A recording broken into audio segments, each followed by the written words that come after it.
Hi guys, and welcome to the War Story podcast. For those of you who are joining us for the first time, very warm welcome to you. Thanks for coming in. A little bit about myself. I served in the British Army, in the infantry. I've since become an author, screenwriter, and pretty much everything I do is to do with veterans war, and the podcast is part of that. I'm a big believer that we need to archive our own stories, get the stories of our veterans down, because probably not many other people are going to do it for us. So it's on us to record these stories while we're still young, quote unquote, enough to remember them. So to that end, we have another fantastic guest on today. Before we get to him, just want to give a bit of an ask. Obviously, it's a free podcast to listen to. All we ask in return is that you give up a little bit of your time in helping to spread the word about the podcast. Do that however you like. Tell a mate, text a mate, share something on social media. I mean, that's really easy to do now. I mean, it's on me. I don't really put enough out on social media. I'll put my hand up to that. Try to do a bit more. Fortunately, there's only so many hours in the day. If anyone wants to jump in and help on that, you're more than welcome. But if you see a post coming up that's about the podcast or anything like that, if you could hit that little reshare button, that would help a lot. Or if you can text a link to a friend, if you can leave a review, anything like that, Spotify comments, anything to help us without getting in the algorithm, getting to new people, then we'd really appreciate it, guys. Today's guest, Scott Ryder. He's an Aussie. You know I love having Aussies on the podcast. Natural storytellers, I'm finding. Scott served in the Australian paratroopers before going on to serve in the Commandos, elite regiment.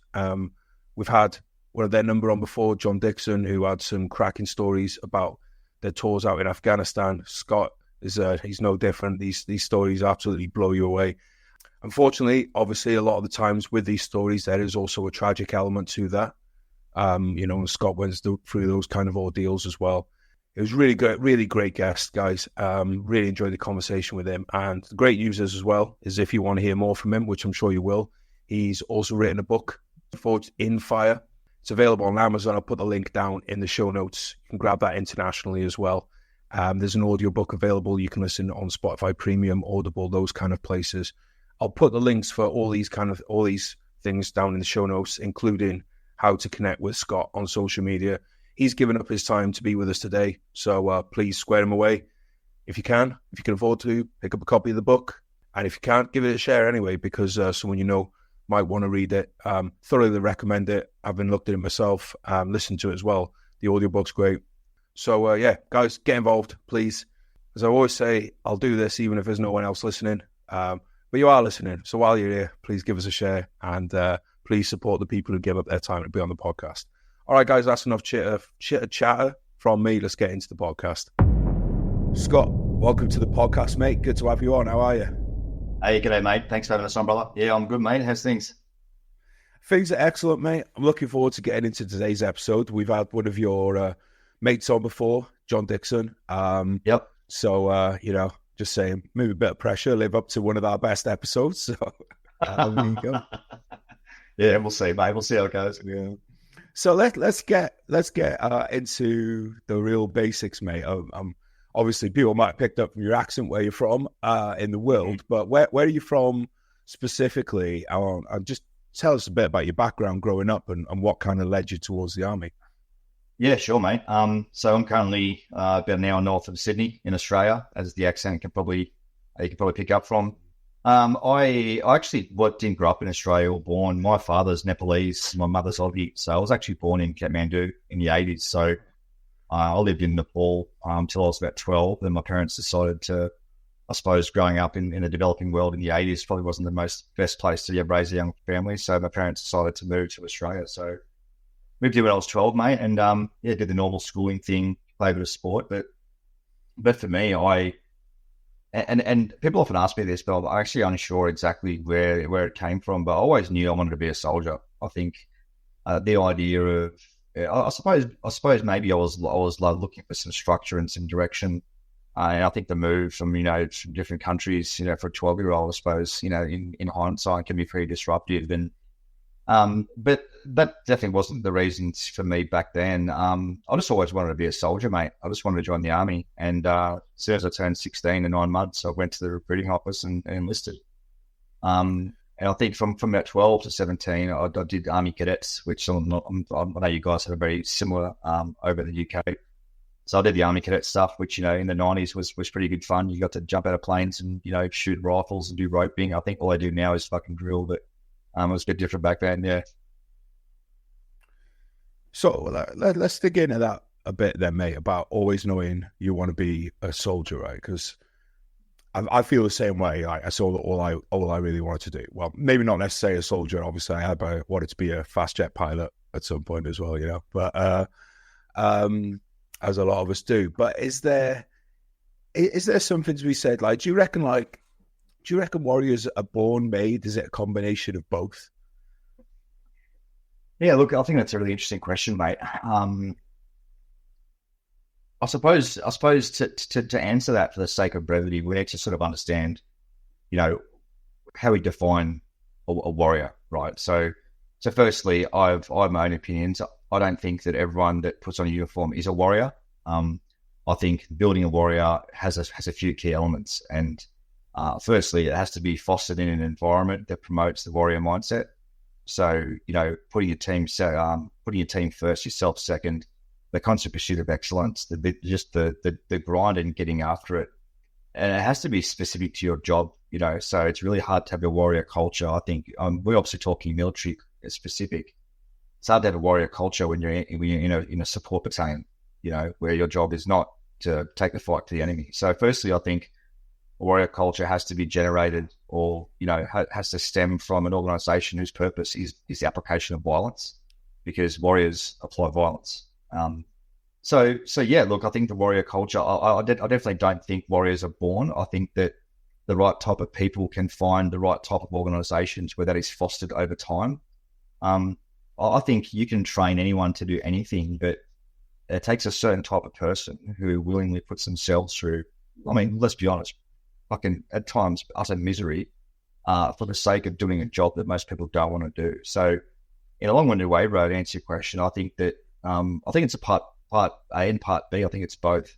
I think that the type of people who find themselves in these types of roles, I think there is something organically inside them that makes them want to do it. But that doesn't always necessarily correlate into being a warrior, for lack of a better term, because they have to be in the right organization, have the right guidance, the right mentorship, and be surrounded by people who think alike, So if the stars align, then I think a warrior culture can definitely be instilled in someone, but they have to have the foundations already. You can't change someone's personality who may not be that way inclined. Does that make sense? Yeah, it totally does, man. I think it's a great answer. And you've got a quote at the beginning of the book. I forget the chap's name. I believe he was Greek. Heraclitus, yeah. I was just good. I'll let you say it, mate. My Greek ain't so good, but it's some people might know. I'm going to kind of paraphrase it. Essentially, about how within an army or in a battle, you'll have a certain amount of people who are there to make up the numbers, etc., etc. Oh, you got a copy there, mate? All right, you can read it out for us. Yeah, look, it's one of my favorite quotes. Out of every 100 men, 10 shouldn't even be there. 8 are just targets. 9 are the real fighters, and we are lucky to have them. For they make the battle. But the one is a warrior, and he'll bring the others back. I think that's one of my most favorite quotes. Hence why it's in the book. Yeah, it's brilliant. I think obviously, like back in that time, you didn't have the tusk to tail ratio that you had now. It was, are you someone with voting rights in your town? Right, we'll pick up your shield and come and defend us, our city state against the other city state. And so I think those kind of numbers now, when you look at how an army's made up tusk to tail, I think those numbers kind of hold out pretty well for like a larger army, as opposed to these old like citizen armies where everyone would get the shield, go make a phalanx, and go crash into the next door neighbor's phalanx. Yeah, look. I think to add to my comment before, mate, is that warrior culture. I also think it's very environment specific, right? And there's been numerous examples throughout the world, and even up to now in recent history, where you have a society that's relatively peaceful, and a peaceful society that isn't threatened, like most of the countries in the West. We have no risk of invasion. We live some of the best standards of living we've ever experienced on the planet. And people spend all their time on, ridiculous ideologies, whether it's, whether it's gender or activism and so forth. Whereas there's plenty of examples where, cultures and societies have been turned into warriors to defend themselves. I mean, Ukraine's one example, right? There's been numerous examples throughout history where a person may not say that they're a warrior, but that it comes out of pure necessity. Right? So in that case, I think warriors can be bred out of necessity, but I think it's a different conversation when you're looking at the developed world rather than parts of the world where this is a regular occurrence. Yeah, I mean, I totally agree. Like, I've been looking at a lot of First World War stuff recently. As this one VC winner, it sticks out to me. He was a school teacher before the war, goes overseas, wins the VC, comes back, goes back to teaching in school, and is the chairman of the village flower club. And I'm like, that's just, I'm like, you know what I mean, mate? Like, God help anyone who stepped out of line in that flower club. But yeah, so I think you answered really well, mate. I think that's a great way of putting it. So get back onto your own kind of then development into that warrior culture. It sounds like because you joined through the RAR, which I believe has a parachute. There's a parachute infantry battalion. Yeah. So what was it then at that point? Because obviously you're already kind of choosing to go to units with these warrior ethoses. You're choosing to put yourself into those more, elite kind of areas of military service. So why 3R? Why RAR? Why the infantry? I guess first, why the infantry? Why parachute infantry? Oh, look, I mean, why infantry? Because, I mean, what 17-year-old kid doesn't want to jump out of planes and shoot guns and blow shit up, right? I think that was probably, when I was an Army cadet, and I suppose that's partly geography too. So the 3rd Battalion was based in Sydney, where I'm from, and where I actually spent my entire almost 23-year career. I never posted out of Sydney. But I just thought that would be the best way to go. I saw the Australian soldiers deployed to East Timor in 1999 when I was, just before I joined the Army, and I just wanted to be amongst it. And for me, the idea of jumping out of planes for a job just seemed phenomenal. And the alternative was, if you're in a non-parachute battalion, you drive in a truck, you get off the back of the truck, all right, lads, press play. Whereas I thought it was a lot more exciting to jump out of the plane at 1,000 feet and come into exercise, So that was the initial attraction for me, but unfortunately, the Australian Army, the Australian Defence Force, they've since collapsed the 3rd Battalion. So we no longer have any conventional airborne forces. So the only qualified parachutists fall within Special Operations Command, which is unfortunate. But I think for an army our size, I think the bean counters realised that if they ever were going to deploy, a company of soldiers to secure an airfield, it probably wasn't going to be the infantry; it was going to be Special Operations. But the systemic overuse of Australian special operations is a different conversation. But I think that's where it started, where there was recognition that we're not going to put, Australian infantry in harm's way. But going back to your question, mate, look, I had an absolute ball. The 3rd Battalion in the early 2000s, I think my first week in 3RA, I was after 9/11. I was 17 years old, and it was, probably not what would pass the pub test today in terms of where Western society and cultures allow. It was your typical, lads battalion. There's no females there. Every day you just wanted to pack march, do PT, jump out of planes, go hard at bush. Then at night you just drink piss, get in a punch on, go in the city, do the same. And I just loved it. I just bought into this whole, battalion lad, boots and all. I didn't care about anything else, about money, about having a girlfriend, about living off base. I just wanted to live on base, drink piss with the boys, and just go hard at my job. And I think, and I certainly did that for many, many years. Were you there at the same time, or friend of the podcast, Paul de Gelder? Yes. So me and Paul were both in Alpha Company 3RA together. In actual fact, me and Paul and I rather, we both went over to WA in Perth to do a junior promoter school, a junior leaders course. We're both privates looking to get promoted to Lance Corporal. And Paul said to me, I'm leaving the Army. I'm going to be a Navy diver. I just came over here for a free holiday. So I'm like, it's enough for me, mate. So every night we jump the fence and go out in the piss and Perth. And exactly as he wanted to. After 2 weeks, he said, I'm done. And he left. But I actually caught up with Paul recently in LA when I was there a few weeks ago. We've got a good day catching up. Oh, nice, mate. Nice. So let's talk about East Timor, your first operational experience. Can you give people who maybe aren't familiar with the situation there, what was going on, on a broader scale, and then what your own role was? Yeah, sure, mate. Look, that's a pretty simple answer. I think the country was without getting into a history lesson, it was annexed by Indonesia. There was a whole bunch of instability. And, after years and years of occupation, the Australian government did decide to intervene. But to answer your question, by the time we got there wasn't really much happened. I don't think a single shot was fired, for years and years and years. And it became one of our longest deployments.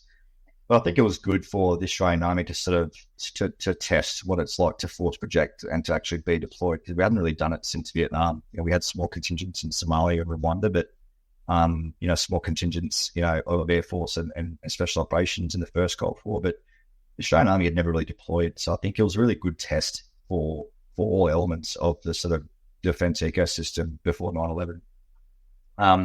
But to answer your question, mate, it was probably one of my hardest trips. It wasn't because there was any danger involved from threats, but it was your typical old school hard work infantry soldiering. I was 17 years old. I think I weighed about 63 kilos. I think my pack weighed, 3/4 of my body, and we were out as sections, out in the jungle for 14 days at a time, being resupplied by helicopter.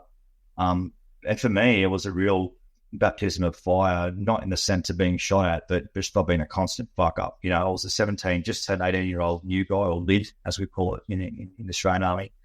And I was always in trouble. I was always falling asleep on picket. I was always losing shit. I was always getting charged. But, it was a really difficult environment to make those mistakes in when you're the new guy with a bunch of senior soldiers and you're always in the shit. But what it started to do, mate, was it really started to instill in me some mechanism and some lessons that I would take through my entire career, So I became fanatical about always checking my gear, because I just did not want to get in shit for losing something ever again. Once you've been berated, bullied and humiliated and charged and double pickets and infringed and all the things that happened to a young lad in the battalion, I was just like, well, I don't want to do this again. So I learned to build these habits and routines that stayed with me for a long time. And I think those mistakes are almost allowable for young infantryers. And as I said, mate, it certainly formed the foundation for the rest of my career. But look, I had an absolute ball, mate.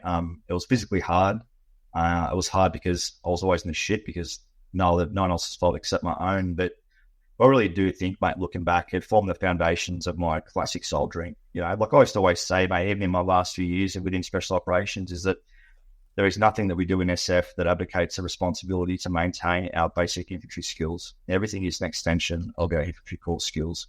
The most complex CQB, whether it's close-person protection operations, they can all be traced back to simplistic infantry tactics and procedures. So, and I think the reason I was so bullish on communicating that, when I was a sergeant within Commando, was because I knew that's what helped me. So if guys didn't come from an infantry background, I used to always say, what makes us special is we do the basics well. What are the basics? Well, typically infantry soldiering. Mm. You hear a lot of people say, and it's a big part of like British SF selection is the jungle. So as an Aussie soldier, I mean, you've got jungles in Australia, right? I mean, a lot of World War II fighting was Australia. East Timor, a lot of World War II was jungle, Timor jungle. Mm. Did you find that being in that jungle environment really meant that you had to be on your shit? Do you think that jungle training is like one of those kind of pinnacle environments where it comes to honing skills? Oh, look, absolutely right. I think that, in a similar fashion, when you're talking about CQB or urban operations, there is a way of building key fundamental, technical skills where you know what to do. So when the gun goes down, you do this is how you move. And you can rehearse that in open spaces in a controlled environment, for safety, for progression of learning. But for infantry, organizations, or any organization that working in a rural environment, I think that the pinnacle is the ability to conduct that level of skill within jungle environment. Whether it's primary canopy, secondary canopy. I think that Australia up north, we have some of the most horrendous jungle I've ever been part of. But you're absolutely right. But Australian soldiers have been renowned, from World War II fighting the Japanese in Kokoda, all the way through to more recent operations. Absolutely, mate. I think that, fighting in the jungle is physically exhausting. A lot of things don't go well. It's really uncomfortable.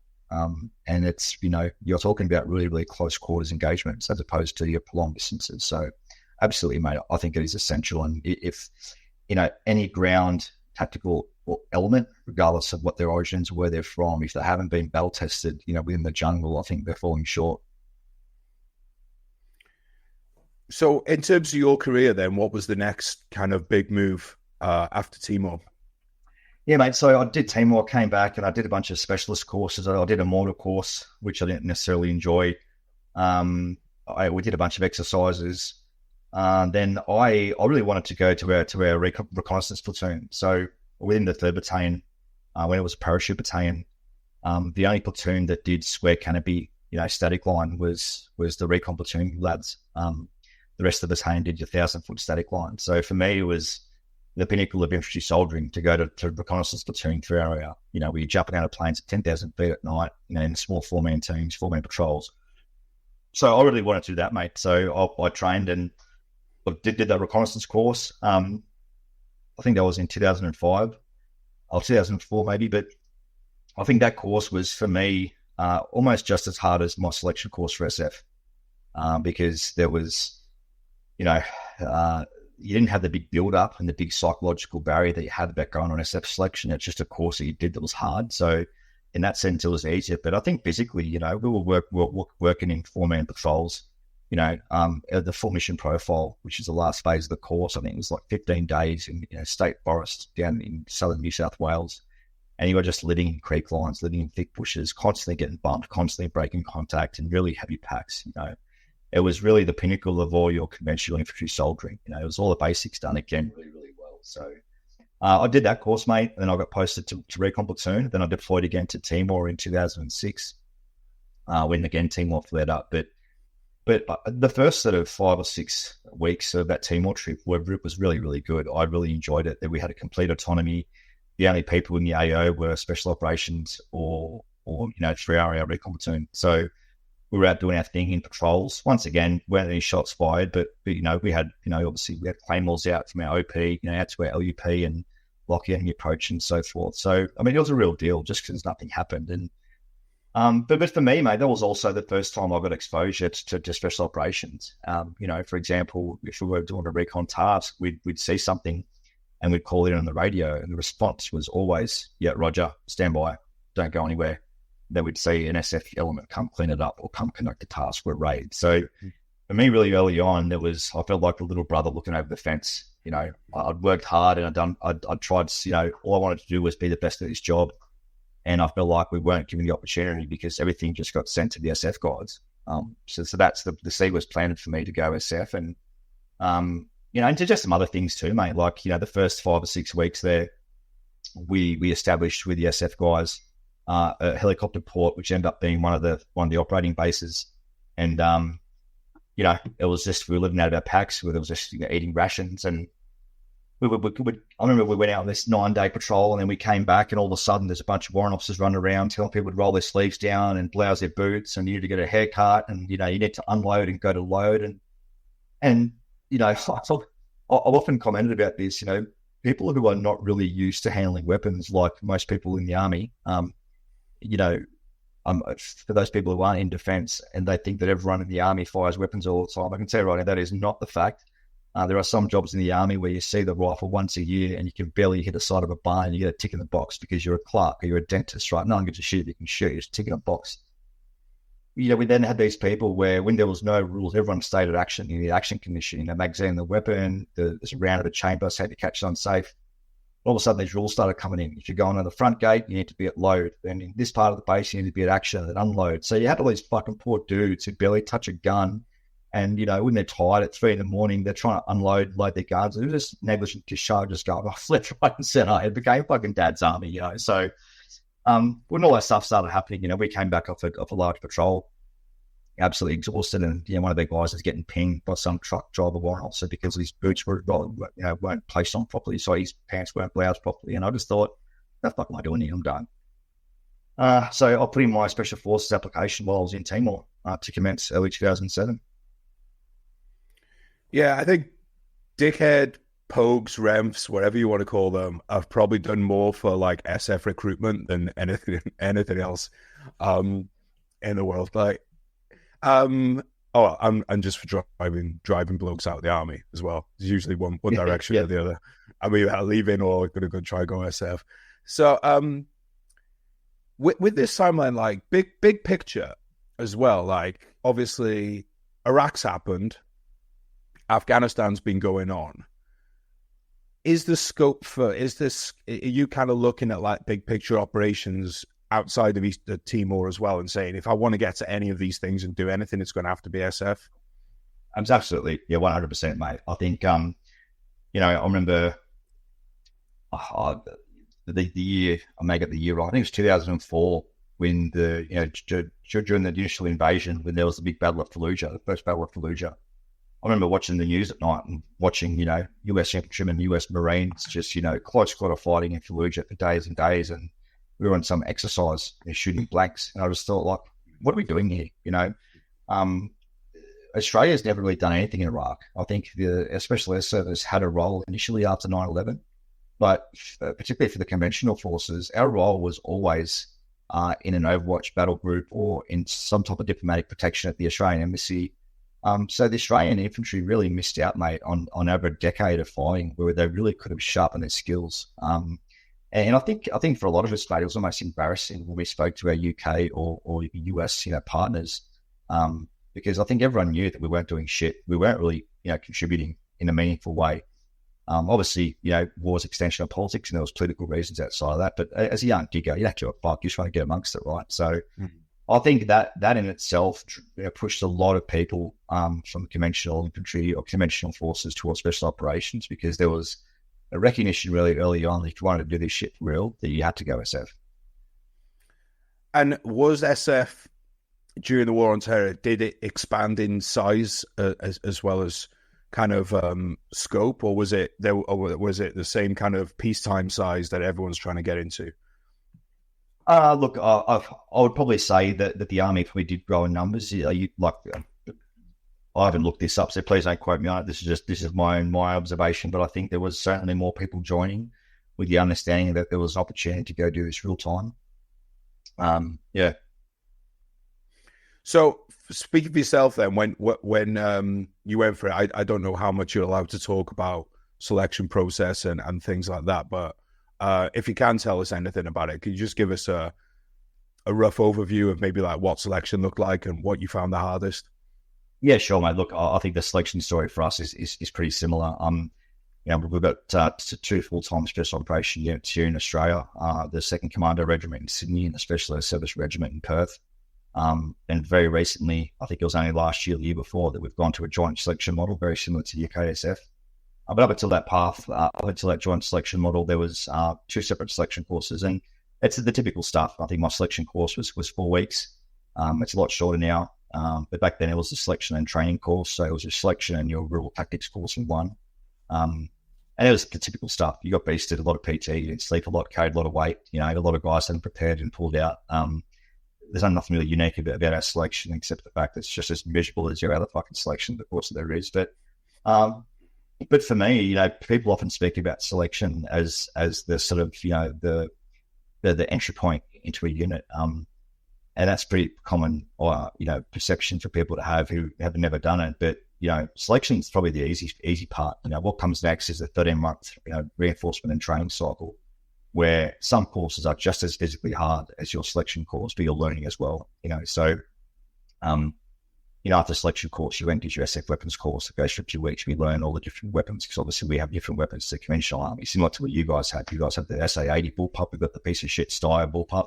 Everyone in Commando uses the M4. So there was all the different spectrum of weapons. And obviously you got different people with different backgrounds who may not even be infantry guys, right? So it's an all-core application process. So anyone in defense can apply for SF. So it starts off the very beginning, like, hey, this is a machine gun, and this is a pistol, all the way through to your advanced weapons. And after that, there was obviously this changes in terms of what sequence it takes.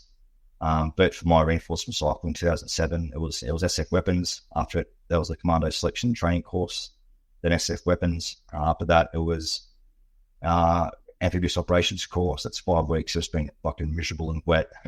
You drive around in boats.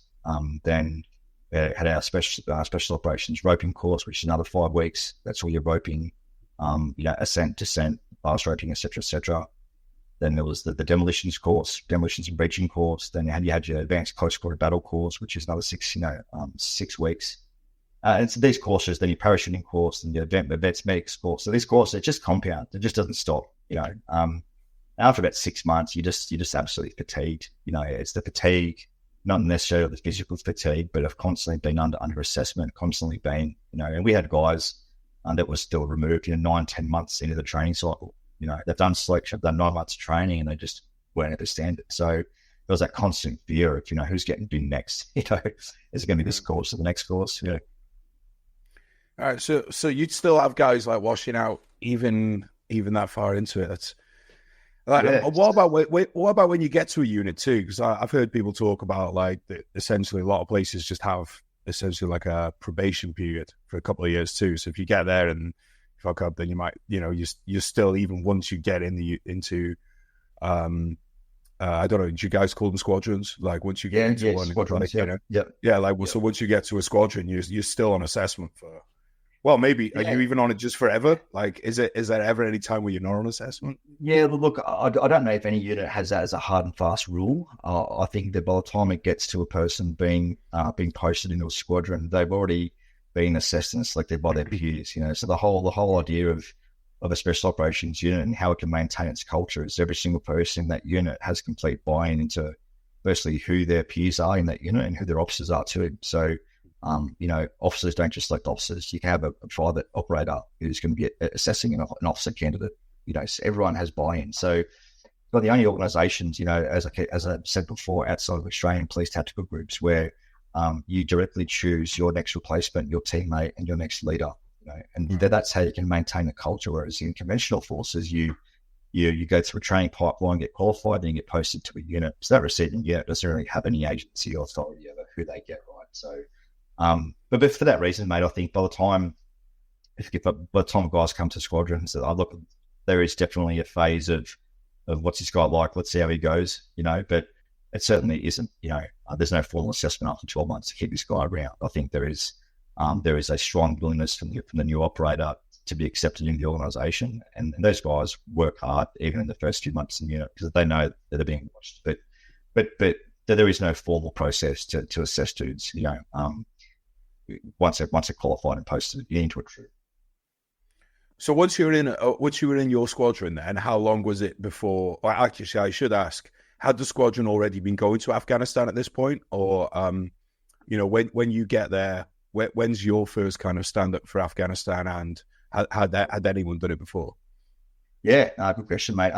So back then we were still called companies. We've only just moved to squadrons in the last few years, but so I got qualified and got my beret in December 2007, and by April 2008, I was deployed to Afghanistan. So I was with Alpha Company Commando Group, or now A Squadron, and those guys had done one previous rotation the year before. So me and one other guy were the only new guys, with a bunch of guys that had already been deployed in 2006. So it wasn't very long at all, mate. I'd spent 6-7 years in the regular army, never fired a shot. And here I am, within 3 or 4 months of being qualified as an operator, and I'm going off the war. Right. And how did you feel about that? Mate, I was excited. Yeah, I was so fucking excited. Like I did a podcast the other week, and I mentioned that, everyone remembers their first of everything, right? And I think for me, it was the first deployment, and so certainly, obviously, it was the first time, I was in a gunfight and so forth. But for me, it was just I had this feeling of complete contentment. I was on an ATV on a quad bike. I was the number 1 scout of the recon team. You just ride around the desert in a ball cap and t-shirt, middle of summer in Afghanistan, with rockets hanging off the bike and machine guns. I'm like, 25 years old. I was thinking, fuck, like there is nowhere else I need to be than doing this right here, right now. I was just completely content. So before we go into, because I want to talk about your first contact, but just give us an idea of what the company's, the Commando Group's mission is out there. Yeah, sure, mate. So the Australian Special Operations mission was basically in support of the reconstruction effort. So the Australians there were to win hearts and minds, which we haven't been able to do, within the Five Eyes community in 30 years. I'm not sure whose hearts and whose minds we're supposed to have won. We haven't won a fucking single war since Korea. So that's another conversation. But the aim was reconstruction. So it was building infrastructure, hospitals, bridges, schools. The infantry soldiers, unfortunately, their job was basically providing protection for the reconstruction effort. And the Special Operations Task Group, or the SOTG, our job was to go out and basically find the enemy so that they didn't find the infantry and or the reconstruction effort.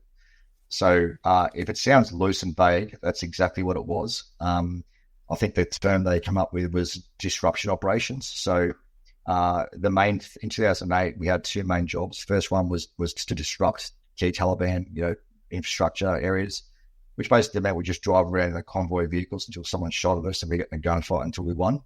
Now that may seem like I'm watering it down, but that was 100% the mission. But the other part, mate, which I was really fortunate to experience was the targeting key Taliban leadership. So we had varying levels of direct action authority. For example, one level would be a soft cordon and knock and call the person out, a cordon and call out. Or a level 2 would be a explosive breach direct action. There's no requirement for early warning. If a person was on a list, we have this thing called a JPL list, where the Five Eyes intelligence agencies would put this person on a list, and they'll be either to kill, capture, kill. So I think we did something like 23, 24, level 2 direct action raids, which was, still to this day, some of the best shit I've done.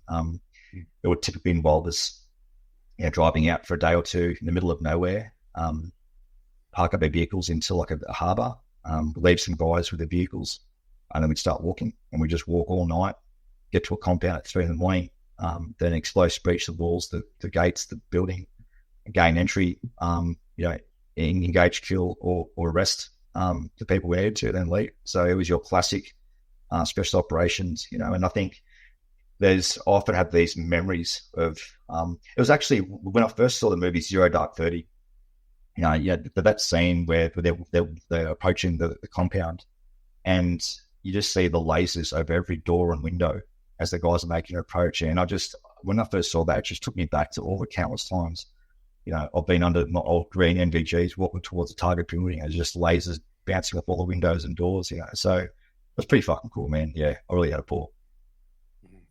Okay, well, I want to get into some action in a minute, but I feel like there's a little bit.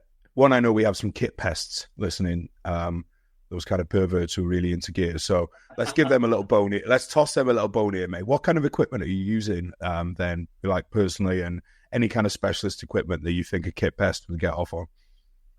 Yeah, sure, mate. So firstly, to all the kit pests, get a fucking hobby that's not fucking so boring. And also lose your fucking virginity. But no, look, I'll get it, man. So our weapons were M4. So we had an M4.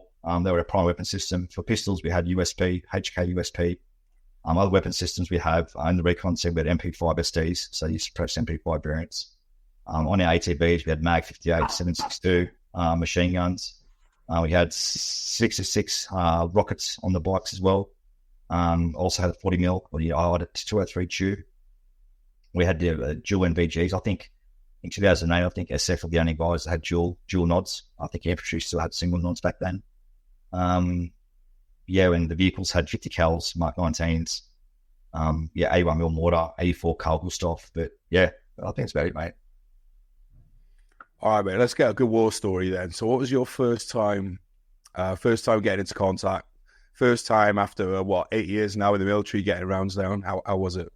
Yeah, mate. So look, I was one of the new guys to the team, and I think after about 8 weeks, hadn't been a shot fired, and I had all this anticipation about getting over here and doing all this shit, and I thought to myself, and I think the guys got a bit jack of my constant whinging about when we're going to see some action, every time it's like, maybe it's tomorrow.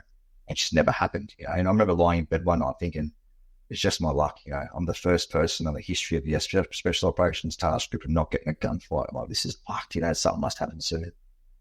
Anyway, so we weren't have to wait very long, and I've got this part in the book about the first time I was actually in a gunfight. Was I actually rolled my bike, and I was lying on the bottom of a creek line with my guns and bike and the shit spun everywhere, and then that's when we got engaged.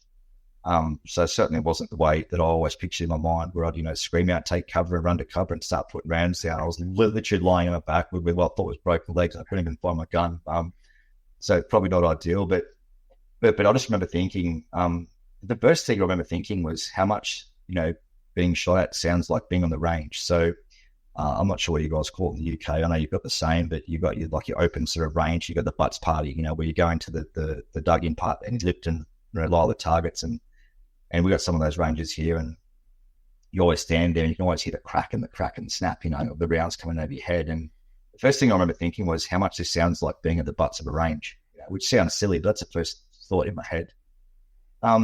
Anyway, so the two of the lads came over the high ground and got engaged. They both returned fire. Most of the force element was dismounted. We were the only guys on our bikes still. So the team commander got all the bikes up on the reverse slope of the hill and start returning fire. Ben Chuck, who was killed in the chopper crash, he realised that I was down the bottom of a hill, and he came down and said, Scott, get on. So I jumped to the back of his bike, went up to the contact site. Then I got there and realised that I don't have my bike and I don't have anything except my M4, and it was way past 500 metres, so there's not much I could really do. So I just thought to myself, if this is the only contact they're going to be, and I'm going to fire every fucking weapon system I can.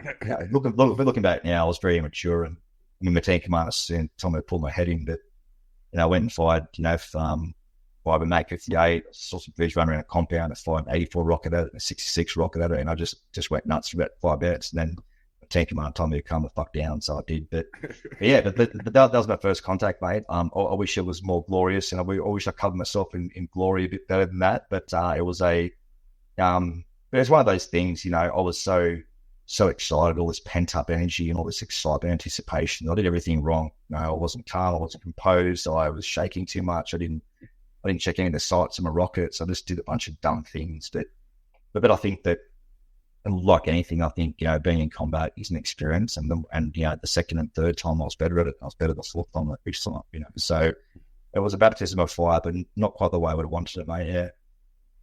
Well, I would say, no one that loses their virginity is going to be like Don Juan or something, are they? And write the Kama Sutra at the end of it. It's just, you just got to get through it. Yeah, exactly right. I think, yeah. So yeah, kit pests, go and lose it. So look. I mean, look. If the guys into the kit, there's a whole bunch of photos on my Instagram. I'm sure I'll put up in the show notes. So the guys, I'm sure they'll froth all over that. Yeah. Excuse me. What's that? So I'm obviously getting a bit too excited here with the war story. Yeah. So what was there any? Obviously, the first contact is something you never forget. But is there any others from those from that deployment that really stand out to you for whatever reason? Yeah, absolutely, mate. So probably the other notable things was we were the first Australians to move into Helmand Province to conduct disruption operations. And I'm trying to think, I know that 3-Power had already been there. You guys already had a British presence down in Helmand, and I think that increased significantly from sort of 2009 onwards. But the Australians hadn't really been into Helmand Province. So I think that was the first time we actually moved into Helmand, and, we hit some significant resistance straight away. And, but the notable thing for me was that was the first time I saw significant air assets, bombing, and I'm not talking, Dutch fast jets, UK Harriers, British B-1 bombers from Guam, dropping 2,000-pound bombs into the Greenbelt. I think at the end of night of day 2, I was lying in my swag next to my bike, and I could just, I felt like my back was lifting an inch off the ground just from the constant bombs that were going off in this part of I think it's towards sort of northeastern Kajaki. But yeah, so that was pretty insane for me to see that, just to see the raw firepower and the utter destruction that we have. But outside of that, mate, I think the other notable one was it was notable for a few reasons. Firstly, because it was one of the very few times we were inserted by Australian helicopters. So, it was an Australian CH-47 Chinook that inserted us, and our mission was to find this dude who was a senior Taliban commander. And the Australian choppers dropped us off 8 k's away from target. It was a pretty tough walk-in, but in that walk-in, it was one of the most kinetic sort of opposed direct actions that we did. I think we had 4 or 5 fighters, including the person we're looking for, killed on target.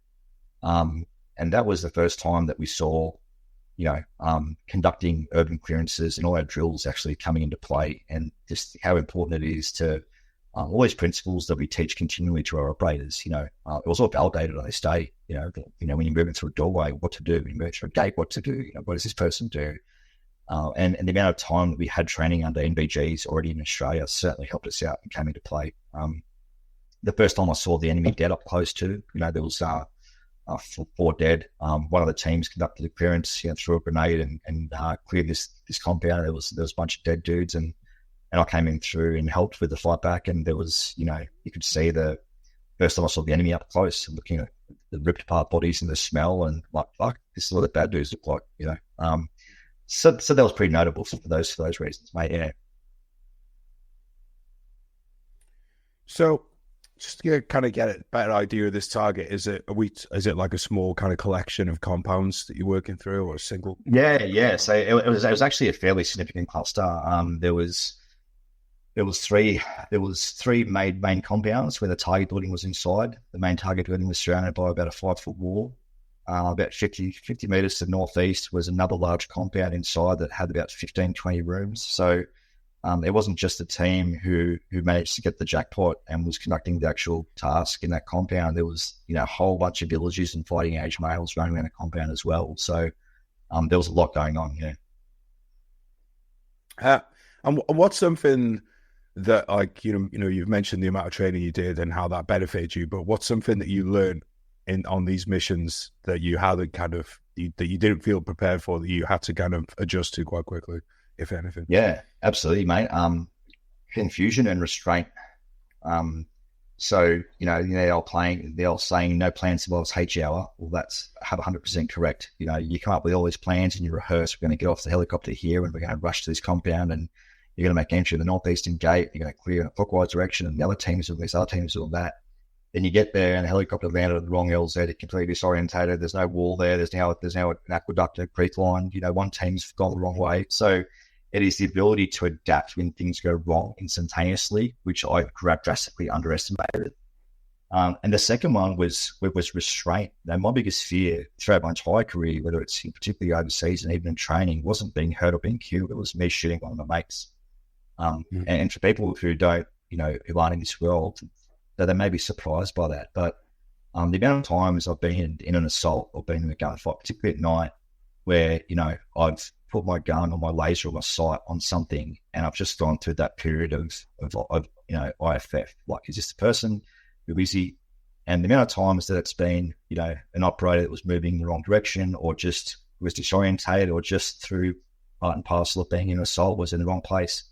That happens all the time. You add to that the complexity of CQB, adding night vision, adding in a post-threat, smoke, distraction grenades going off, grenades.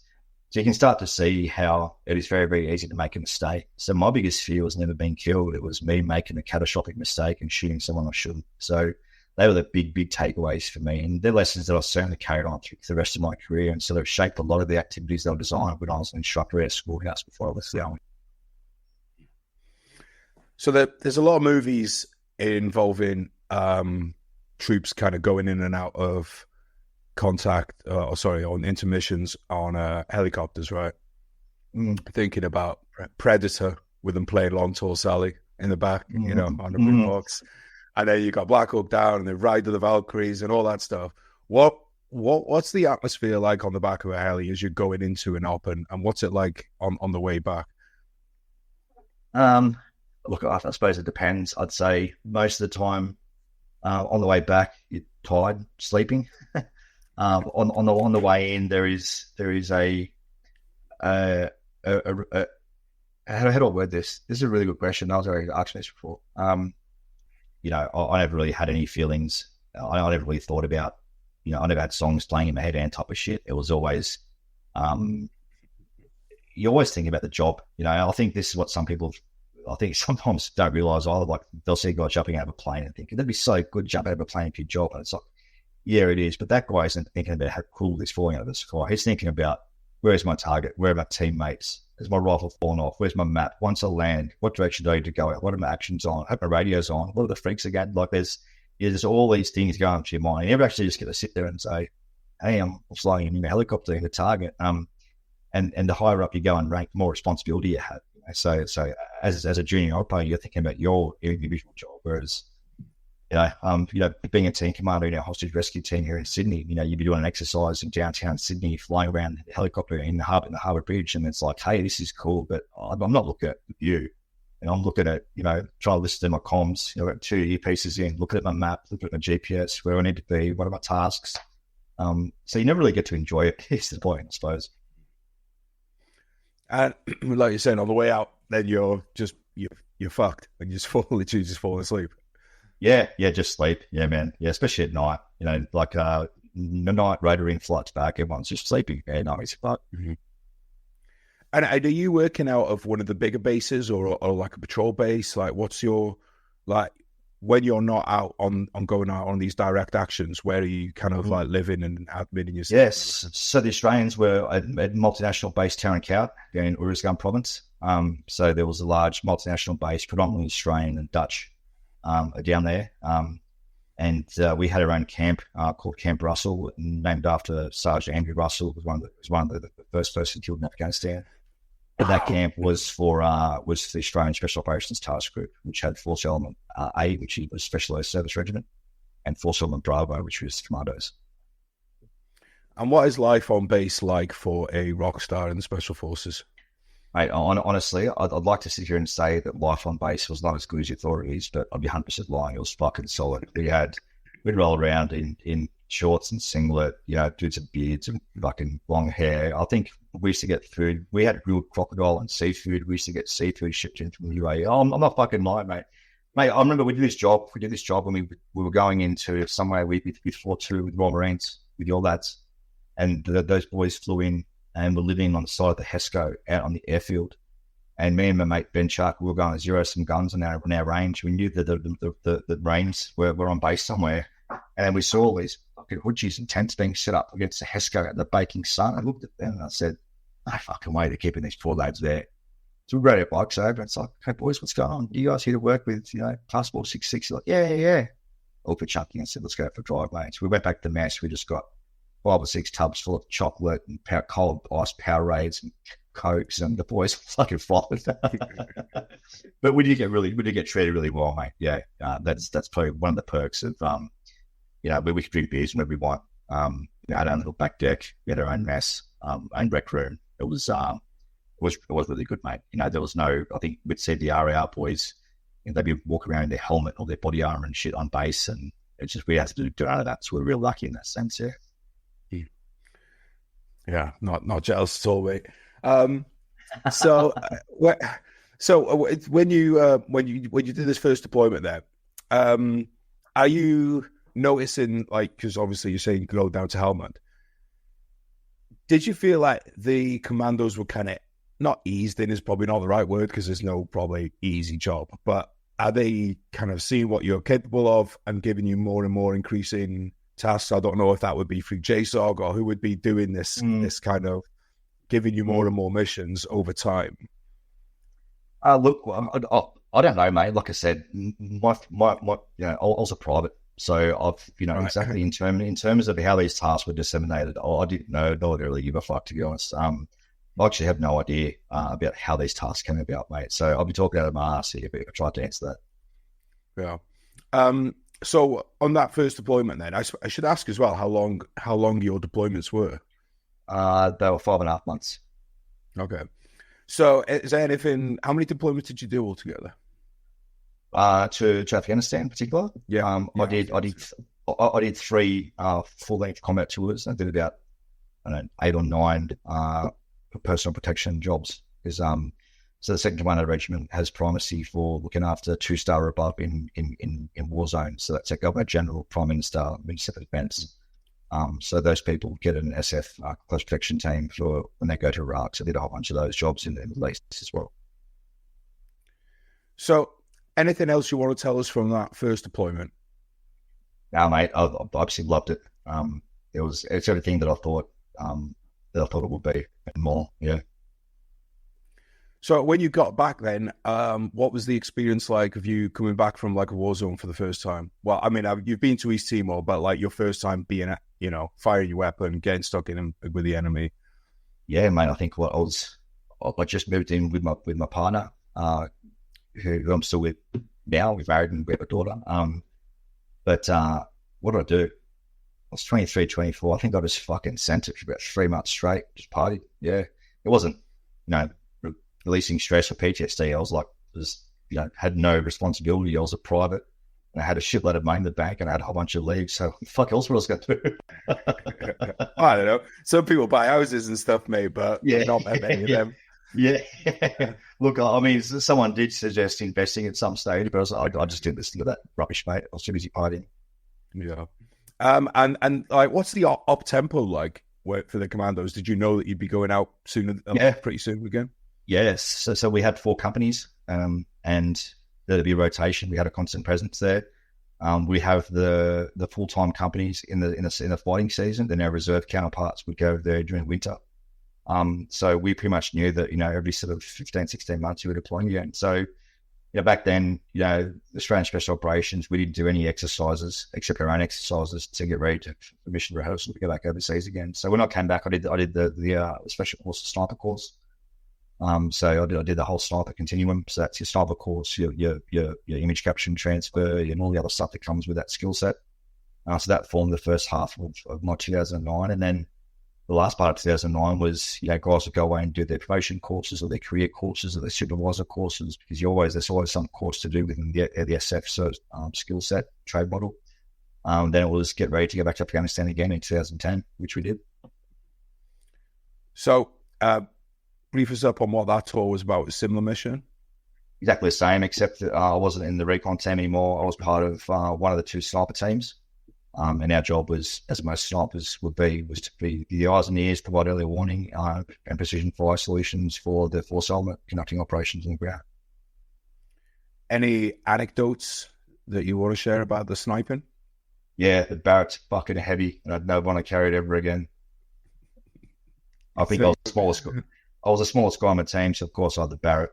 Awesome weapon system, but just, extremely, extremely heavy. I think it's 16 kilos unloaded. I think a 10-round magazine's 2 kilos. If you're going out on a 48-hour operation, just within your sniper team, all your normal stuff, radio batteries, water, image capture equipment, radio. It's just, some of the most miserable experiences of my life. I walked up a mountain with my Packard Barrett. It's just things that I just don't want to ever do ever again. Did you get to fire it? Yeah, plenty of times. Yeah. Did that? Yeah. I was going to say, did that make up for carrying it? Yeah, absolutely. Yeah. It does make up for it, but it's still short lived. It's still got to carry out of there. Any? Can you talk us through a shoot? Yeah, mate. So I think I'm trying to remember where I've got the story in the book, but there was we got inserted to provide Overwatch for a day clearance task. We got inserted straight onto the sniper Overwatch. It was an overt Overwatch position, so there's no requirement to crawl around and bake in the sails. Just fly on top of the feature and provide fire. And we had an assault team that was conducting a clearance down in the Greenbelt. And they were engaged by 3 insurgents. This is 11 in the morning, broad daylight. So to jump behind the gun and behind the Barrett, and I could see, clear as day, 3 dudes, black pajamas, bandolier, grenades, AK, it's like in the movies. The one thing that people don't realise is that, unlike in the movies where, the good guys are always behind a wall and the enemy just charges and go with the AKs at the waist. Well, the Taliban also have a strong bias against being shot. They actually don't like running in the open because they get shot even easier. So believe it or not, those fucks actually maneuver and hide. So you actually can't see them most of the time, which once again, movies always get wrong. So it's actually relatively rare to see the full profile of the fighter in broad daylight running. It just happened to be that I was in an elevated position and he was running around a creek bed. So for me, it was like, bad dudes. Anyway, so my friend, the other Barrett fire on the team, he started engaging and they fired 13, 14, 15 rounds at these dudes who were running. And obviously, I think that the distance was a bit over a kilometre, 1,000 metres. So a whole bunch of factors when you're firing, a cold barrel shot, in terms of all the things you have to do as a sniper. Anyway, so then we had 2 guys that sort of ran around the corner and sprinted out of view.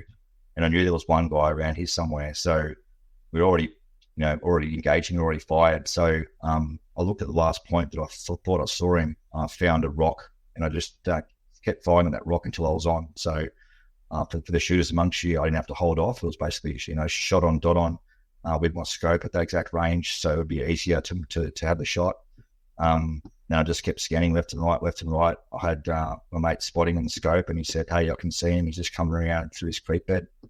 And I kept scanning, couldn't see him. And then I saw this guy crouched down in an aqueduct, and he must have been really disorientated as to where we were, because he was looking sort of to his right. So as soon as I saw his back, I waited for the full length of his back, and I knew I just, fired my shots at the rocks. I knew exactly what I was on, and fired around it. I knew before it left the barrel, it was a good shot. For the snipers amongst the people who are listening, you all know when you have a good shot or not. Unfortunately, most of mine never felt good, but this one I knew I was on, because I had the confidence in the fact that I just engaged those rounds. My barrel was hot, I was on. And I think it was a NE-140 Rifles round that shot him in the back, and he spun around and he was gone, yeah. So that was, I think, 1,080 metres. How'd you feel in that moment? How did I feel?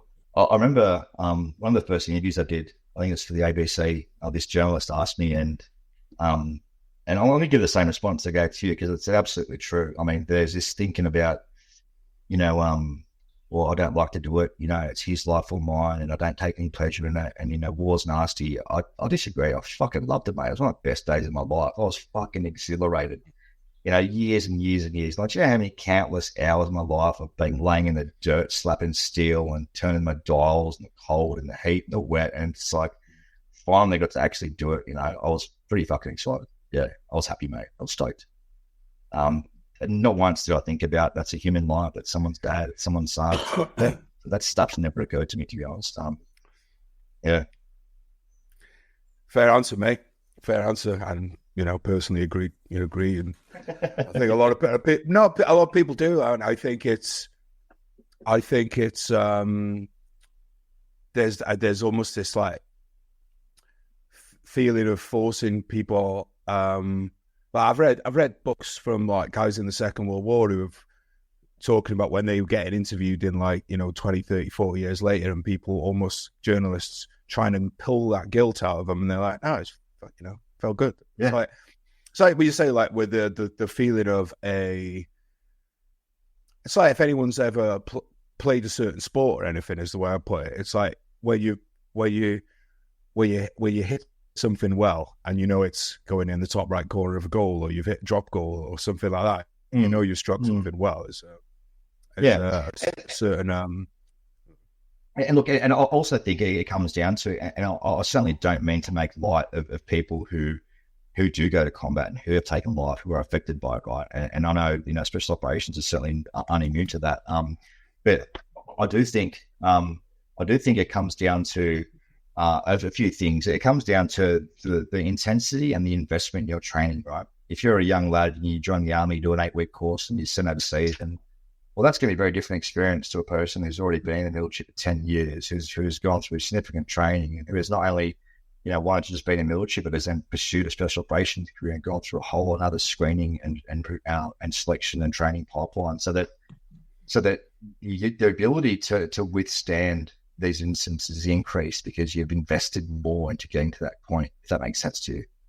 And I firmly believe that when it comes to all trauma, you get some kid and he leaves home at 16, joins the army at 18, all of a sudden he's in the helmet fight for 8 months, and he gets his leg blown off and he's done. I mean, that's him done. War's his investment, a few months of training. So there's a very, very, very, very distinct difference in, firstly, the investment someone has or their own experiences leading up to that point. Yeah, I mean, you've had to have volunteered so many points to be at that point where you're taking that shot. You volunteered for the forces, you volunteered for the parachute, you volunteered for the commandos. You could have left after your first tour, or you've stayed on. There's all these times where you're going, and I do think it's a very good point, mate. So I want to kind of get, like, I don't want this to turn into a second version of your audiobook, which is available, people, and is linked down in the show notes. So let's go to the heli crash, mate. Because obviously that was a massive moment in your well, I was going to say service of your life. Can you talk us through the circumstances of how this came around, and then and just whatever you want to say about it, really, mate. Yeah, sure, mate. So this was on the same rotation, 2010. I was in the sniper team. We'd been conducting a bunch of reverse cycle operations. So that's, theoretically sleep throughout the day, which no one ever does. And then, get your head down for a few hours and get up at 1 or 2 in the morning, hop on a bird, go out and do a first light clearance. Very similar to what happened when I engaged that fighter in northern Kandahar. And I think we'd been doing this for about 3 or 4 nights straight. So everyone was pretty shattered, man. I think this was our last or second last job before we returned back home. So, the novelty of being here and doing this for yet another trip was rapidly, declining, and to just wanted to go home to their families and just have a break, right? So, so we were in the lead aircraft, and we were going to, Black One, we're going to fly into Overwatch, provide Overwatch while the second and third aircraft landed and conducted a clearance. We were going in down to northern Kandahar. It was about 3:28 in the morning. The pilot lost height awareness, and he said over the intercom, "I've lost the horizon," because the pilot's job flying back then under what we call red alert. So there was no ambient light, which makes it very hard to operate night vision. I think for the entire coalition, for ISAF, after 2010, it became a no-book criteria or no-go criteria if there was red alert. So it was enough ambient light from the stars, moon to operate night vision, because the risk was said to be too high. But in 2010, it certainly was an issue. It was a 101st Airborne UH-60 Black Hawk. And the lead pilot said, "I've lost the horizon." The chief loadmaster said, "We're going a bit low, aren't we?" And then the other pilot said, pull up. And I think we impacted about 230 kilometers an hour on the flat open deserts of northern Kandahar. The second and third aircraft thought they were receiving ground-to-air fire, so they conducted their evasive pattern, flew off and realised that we're in the middle of nowhere, and brought in Fallen Angel, which is I think it's even the ISAF, and potentially even Australian code word for downed aircraft. My recollections were, I remember looking out the window and thinking we're a bit low because I couldn't see the horizon. Then it's just I don't remember too much after that. It was like being in a washing machine. I remember being a very, very violent spinning. We all obviously suffered a lot of head injuries. I think from the time the nose hit the desert floor to where the crash site was nearly 150 meters. So there was a lot of energy there, in the floor, the momentum of the aircraft that brought to the crash site. Obviously, the aircraft caught on fire, all the bullets started cooking off. Second and third aircraft landed. The boys moved in, provided security. All the rounds were exploding. There's obviously hazards from fuel. There's bodies ripped apart. It's pitch black at 3:30 in the morning. The boys got the seats of the second and third aircraft. They just ripped the seats out and turned that into the AME bird, into the evacuation bird. There's no point waiting for the aircraft to come from Kandahar. We've already got Black Hawks here. So that certainly saved a lot of our lives. My recollections were, I remember lying on the ground and just feeling very, very intense pain that just didn't go away. I could smell fuel. I could smell, things burning. I could smell the fuel. I could see fire. There's people running around screaming. There's a lot of dust, a lot of noise. Obviously, with all the head injuries, I was getting out of consciousness. The boys then threw me on an engine cowling, which they used as a makeshift stretcher, and took me onto an evacuation bird. And I remember seeing Ben and Chuck lying right next to me, and there wasn't enough room in the helicopter because they threw all the casualties on there. And I remember trying to move to make room for Ben, and someone screamed at me to stop fucking moving, because obviously we all had spinal injuries as well. But yeah, mate, look, really, really sad day. We lost Ben, Chuck, Tim Applin, and Scott Palmer, an American loadmaster. We had 7 others that survived, that all had pretty significant injuries. From there, we got evacuated to Kandahar. My lung collapsed in Kandahar, then I was out. And my next recollection is waking up in Germany at the Landstuhl Military Hospital about 4 or 5 days later, with utterly confused and no idea what was going on. Yeah. When you come to, who's there to explain to you what happened? Did they bring any of your like, presuming your injured teammates are with you, but did they send other blokes who were not injured in the crash with you as well to kind of, be with you for when you kind of come to and they did. Yeah, that it did, mate, but that wasn't for another day or so. So when I came to, there was the unit did send a liaison officer, one of the boys, to let me know what happened, but But I completely forgot that we had an assault team on board with us as additional security for the sniper team, for our team. So when she said that there was, 4 people killed, I thought that was all my team. She told me it was. Ended up being that wasn't the case. But, for a period of time there, I thought that I was the only person that survived, and everyone that was killed were my teammates. So probably one of the lowest points of my life, mate, yeah, for that period of time. Yeah, I've never been in this kind of position of, waking up in a hospital and stuff. Like, what is the procedures for you, like, in terms of getting you home, getting you treatment, but also while that's happening, like, how are you dealing with this, waking up in a different fucking, almost on the other side of the world, knowing that you've lost your brothers? Mate, look, it was rough. Like I said, it's probably one of the last points of my life. I didn't know where I was. There was utter confusion. When she first told me that I was in a helicopter crash, I didn't believe her. I thought that I must hit an IED. Because I was the number 1 scout in the recon team. So I was, I suppose, the number 1 IED catcher on my ATV, So I was convinced if something was going to happen, it was going to be me losing my legs in an IED.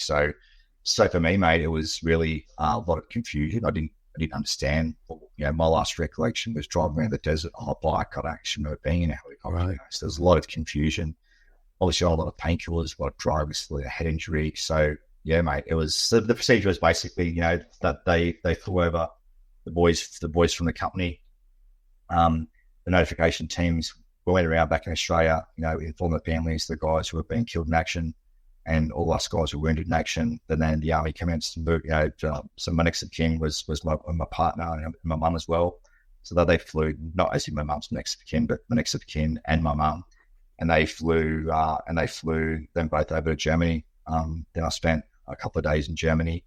Then the Air Force flew in a C-17, an AME bird, and they put us all on a C-17 and flew us back to Sydney.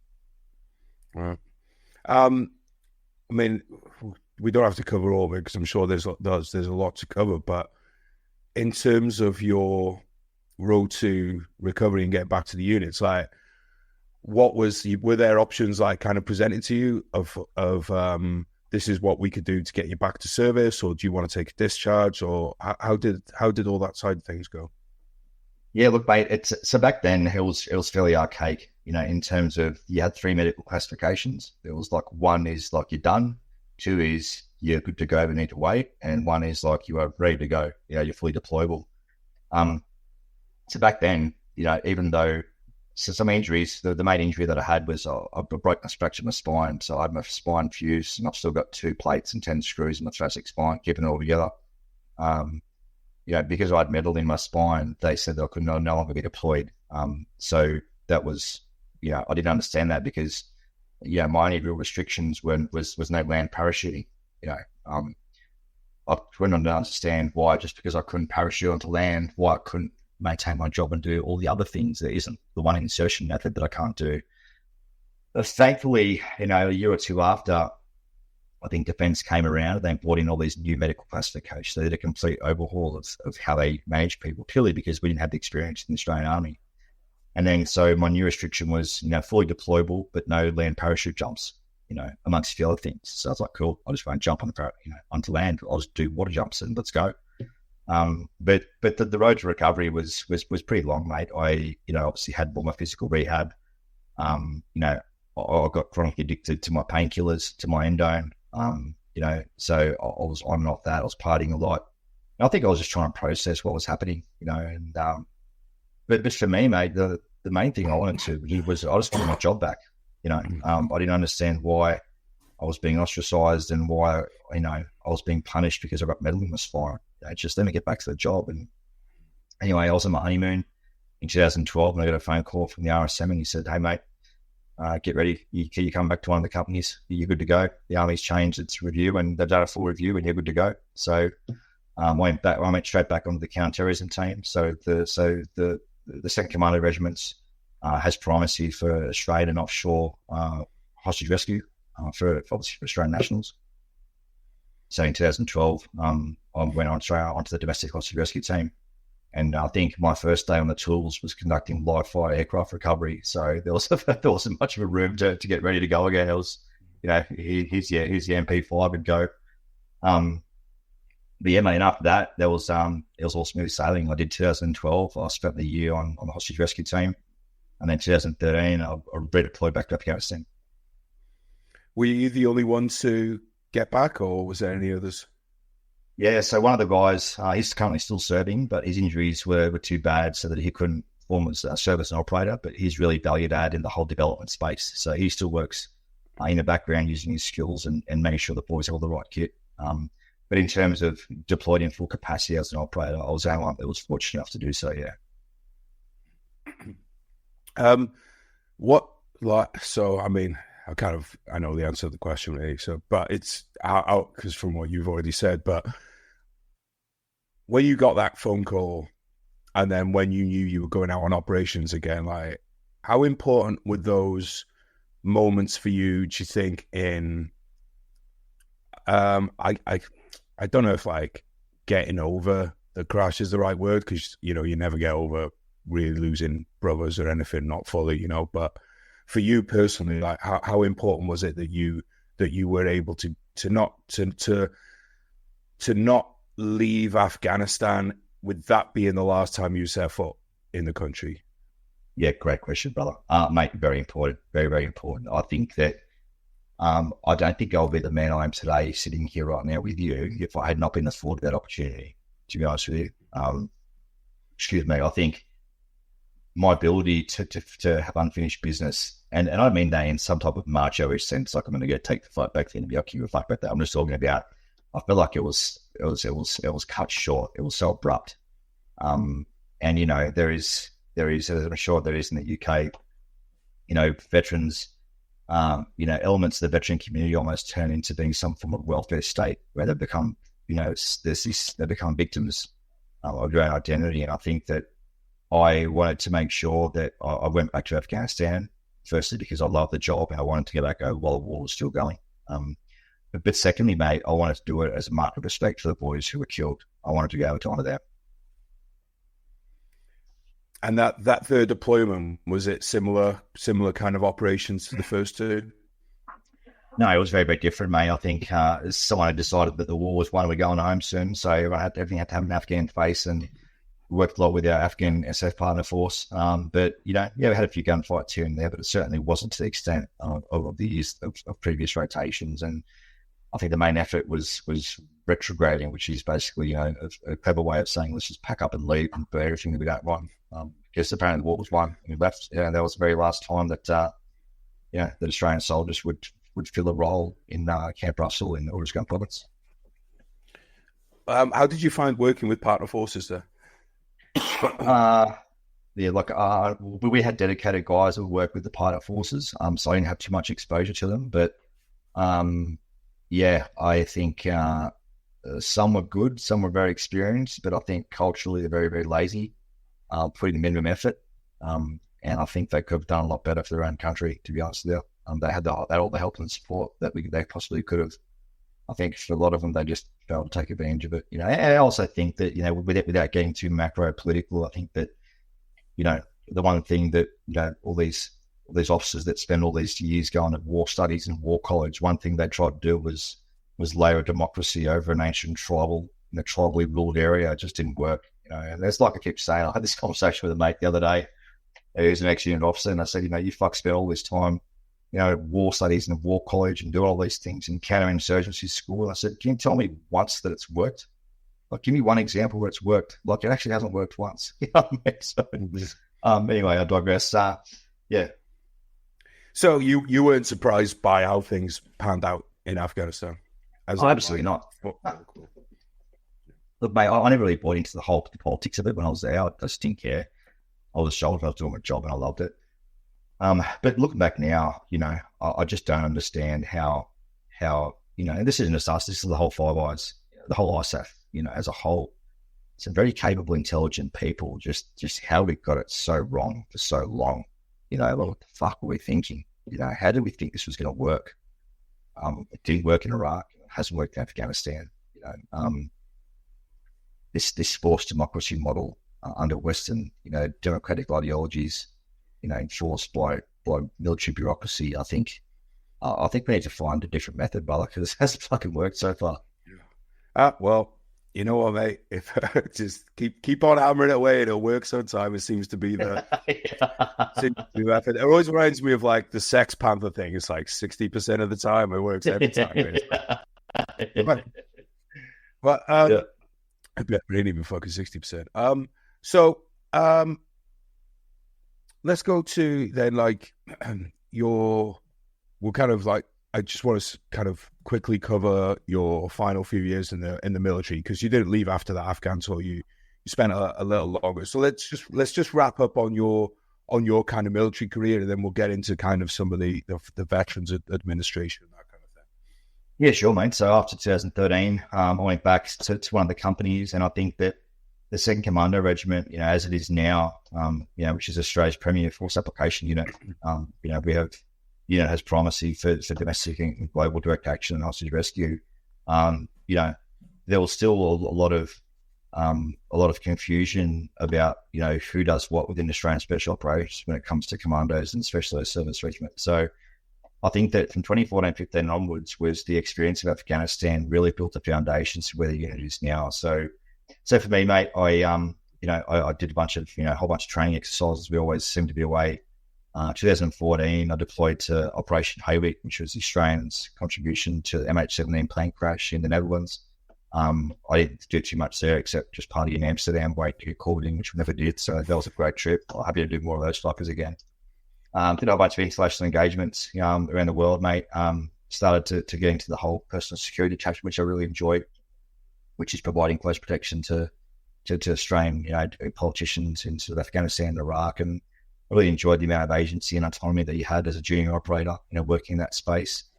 Yeah, mate. And then I, 2014, 15, 16, I deployed to Iraq in 2016, 17 for 7 months.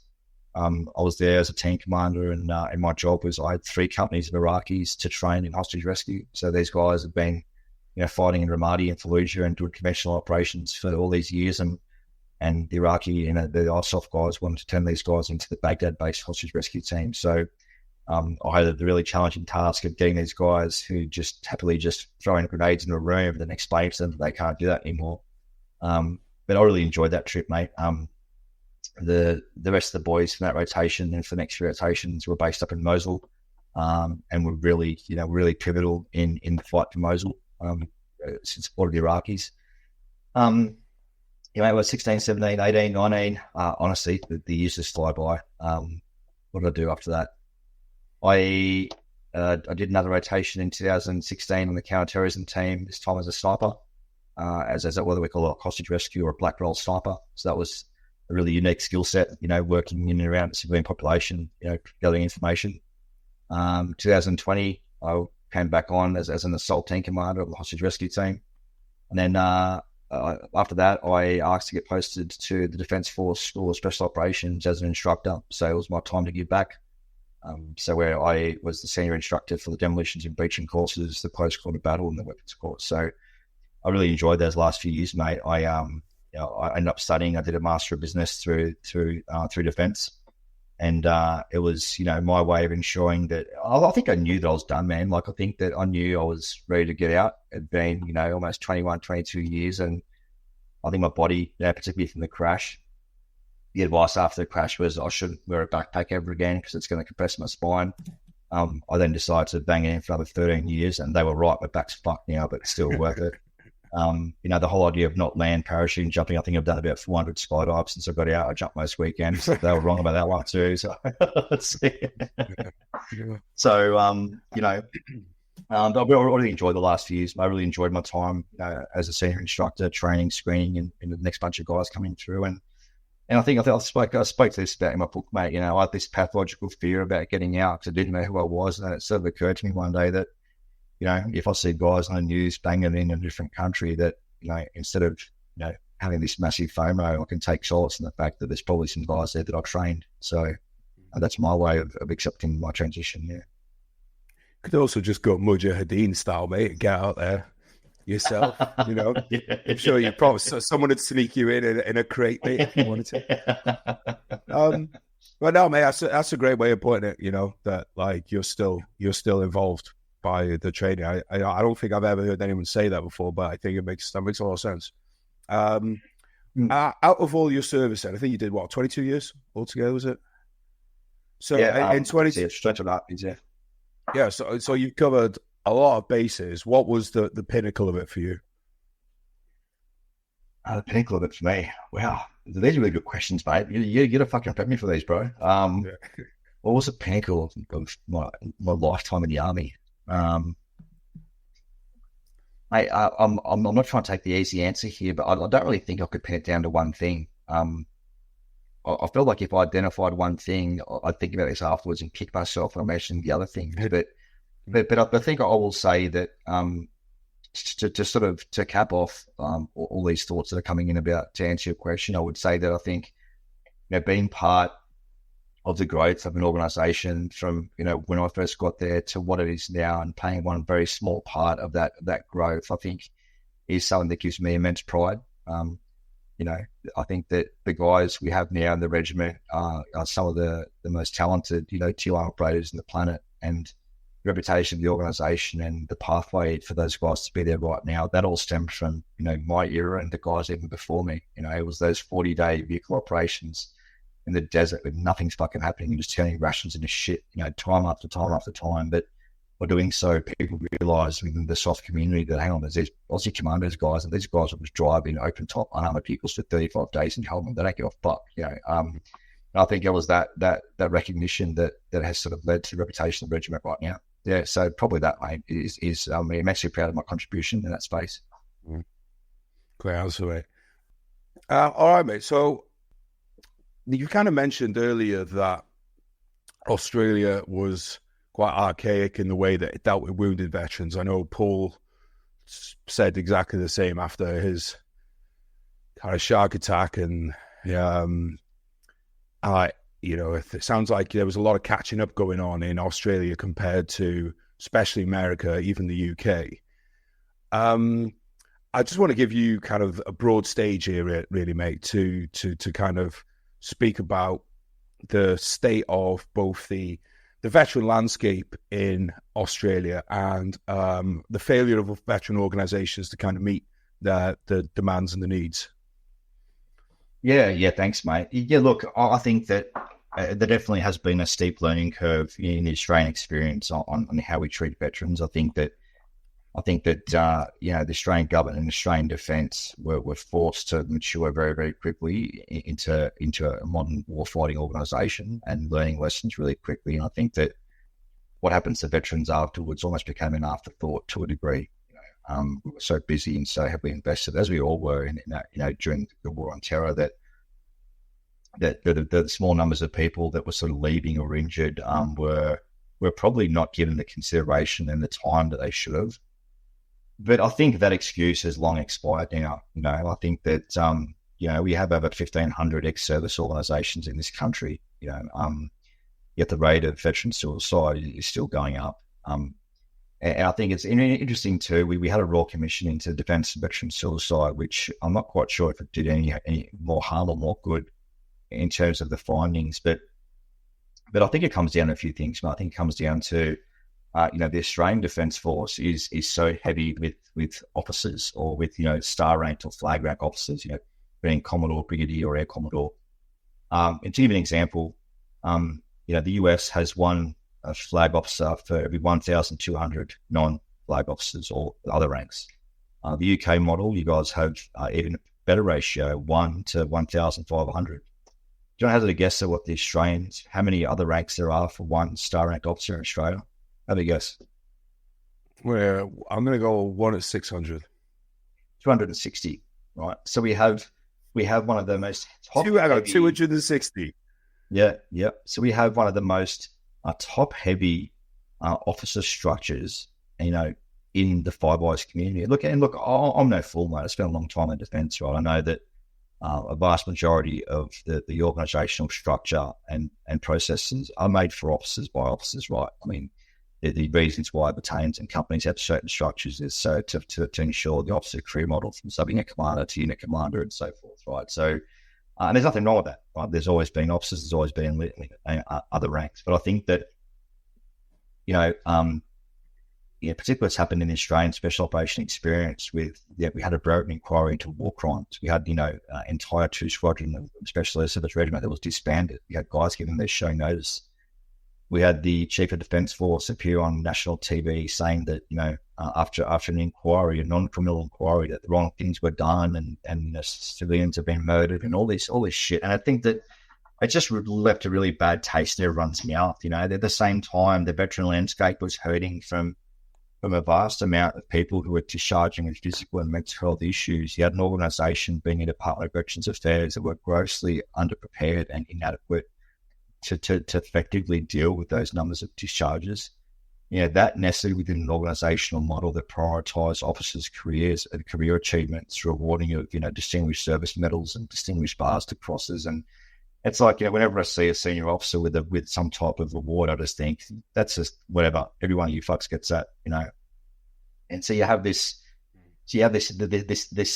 ecosystem of the organisation being created to essentially foster officers' career models, while there is this, while elements of this ecosystem are being grossly neglected, with the fact that you've got people that are leaving in huge numbers. You've got a Veterans Affairs system that is grossly inadequate.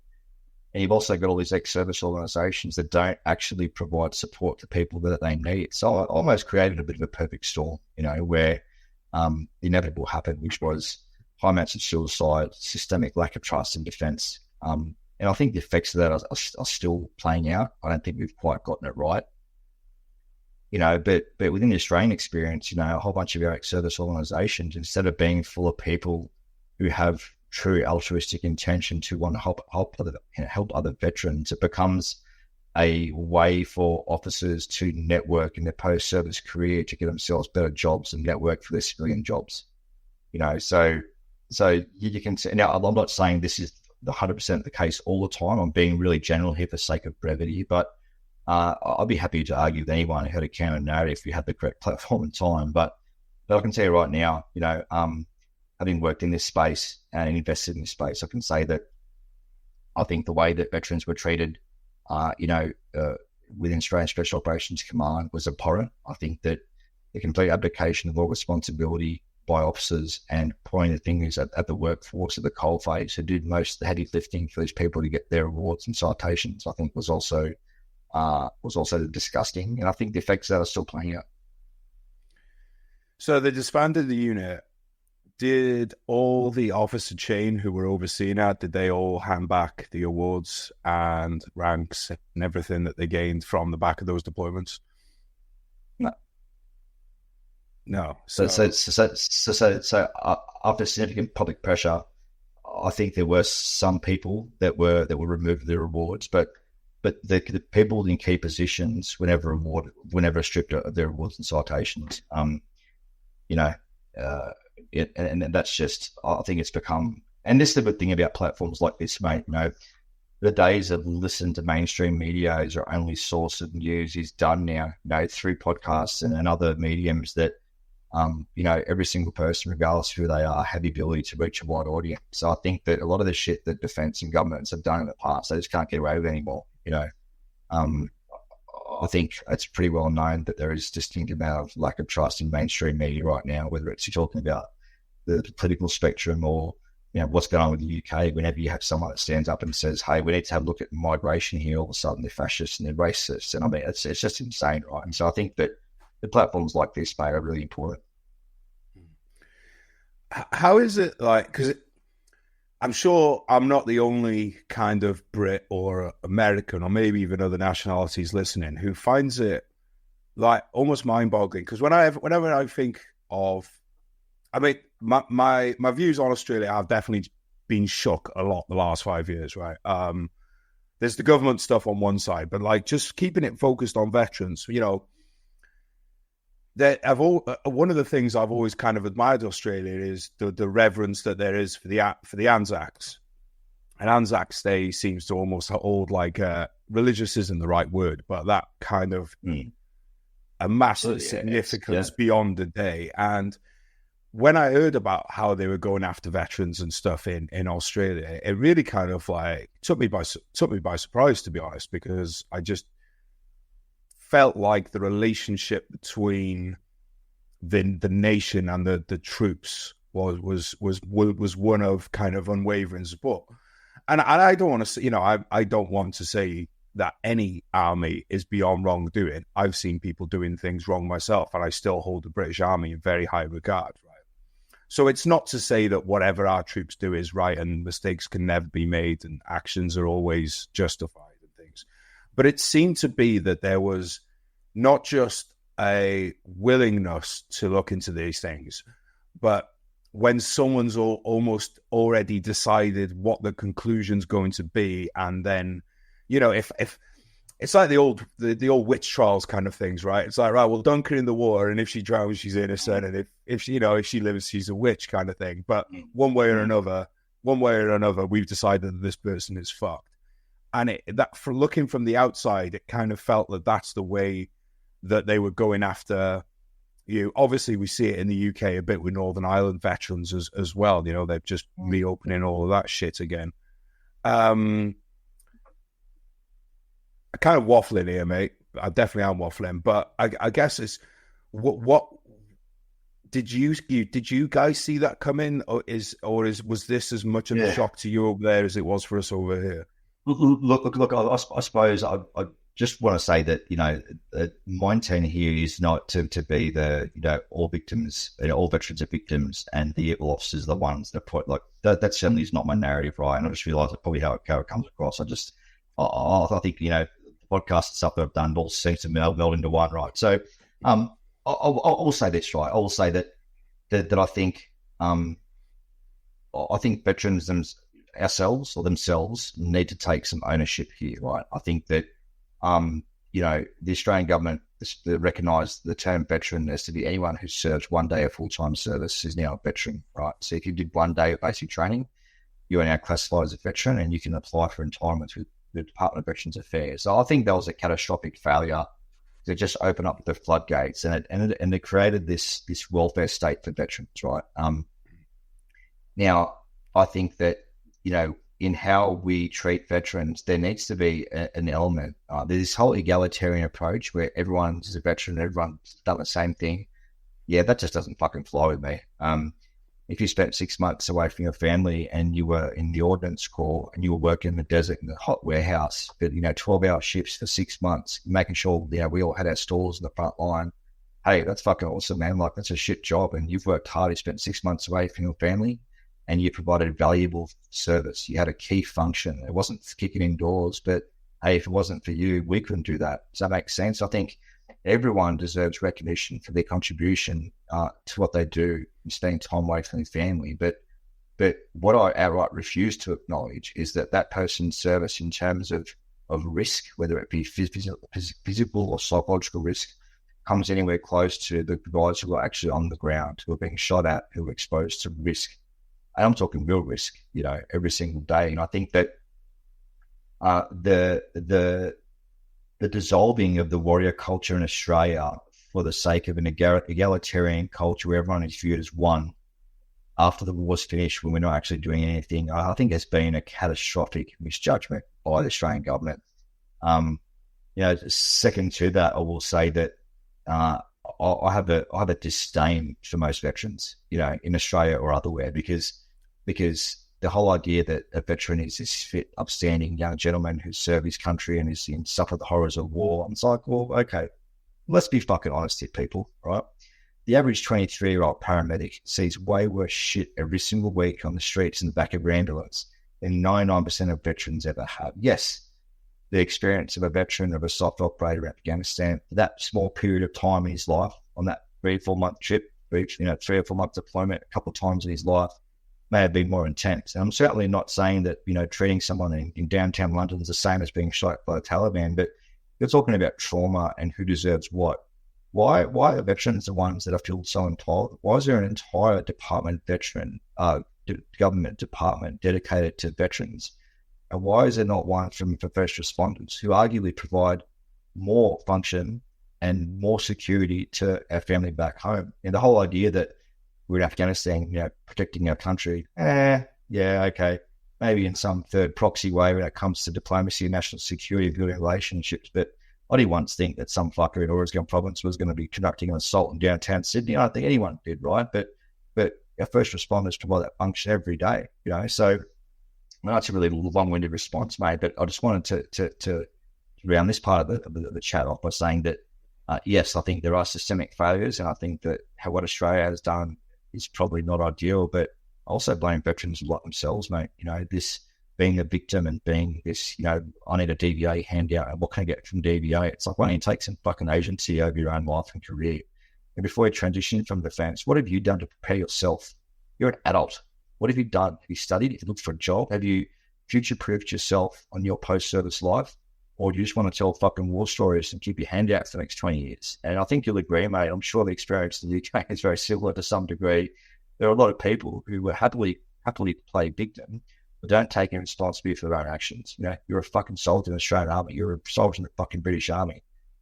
What are you doing to help yourself? So I think that it isn't all pointing the finger, at the organisation. I think this is